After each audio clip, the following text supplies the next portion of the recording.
Hello everyone. তো আমরা ২-৩ দিন আগে মাটিগাড়া গিয়েছিলাম দিদির বাড়িতে।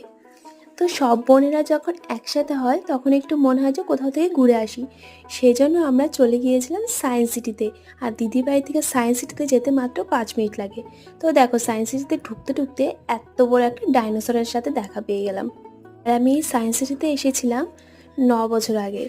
তো এখন এসে দেখি যে অনেক কিছু চেঞ্জ করে দিয়েছে।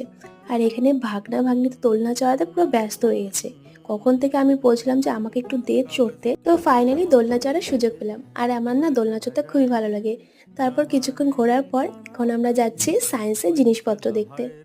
আর এখানে দেখো এই জিনিসটা আমার সব থেকে ভালো লেগেছে যে হাততালি দিলে পুরো গাছের লাইটগুলো জ্বলে ওঠে। আর এখানে শ্যাডো পার্টটাও আমার দারুণ লেগেছে। তো তোমাদের কেমন লেগেছে অবশ্যই জানিও। আর যদি ভিডিওটি ভালো লেগে থাকে তাহলে একটা লাইক করে দিও। টাটা।